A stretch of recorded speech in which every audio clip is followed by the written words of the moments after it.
So how is Trina doing? Thank you. You're welcome.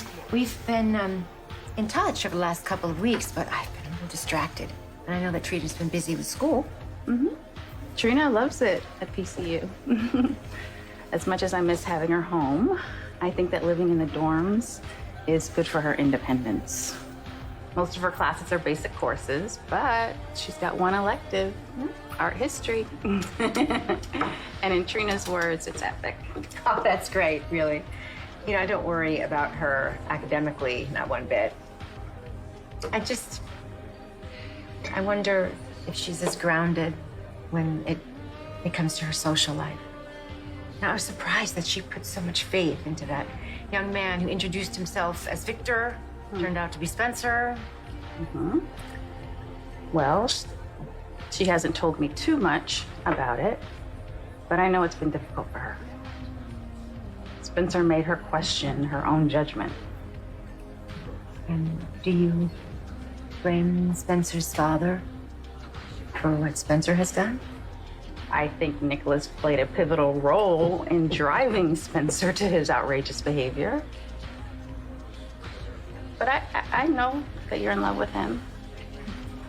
I don't expect you to see it my way. Well, I love Trina, too. And I hate that she's been dragged into such a dysfunctional situation. You know, Spencer didn't just lie and manipulate, he broke the law. And that's why I'm making sure that he pays for what he did. By having him arrested. If you think I support that decision, no, you're mistaken. I disagree.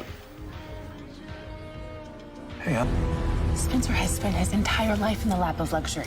So if he's willing to do a night in jail, that means he's really dug in on his position. Okay, maybe he needs to talk to a more neutral person who can help him find a way to apologize, but also save face. Come on, it doesn't hurt to try, right? I help you, you help me. It's a win-win. if you want to visit Spencer in jail, I can't stop you, but we don't have a deal. Why not? I admire your devotion to your mother, but I meant what I said. I can't help you find her. My family sold off our holdings in Crete years ago. Which means that your family used to own properties there, right? Britt, the Cassadines used to own property in Crete, but we sold them. It's all part of public record. God, stop making it sound like we're talking about a 3-bedroom bungalow in a nice neighborhood in a good school district. The Cassadines don't go after normal homes like most people. You go after creepy caves and volcanoes and offshore islands with its own private harbors. I'm not going to deny the Cassadines think big. My grandfather built a retreat there before I was even born. Okay, now we're getting somewhere. Can you tell me how to get there? What's the point? We sold it a long time ago.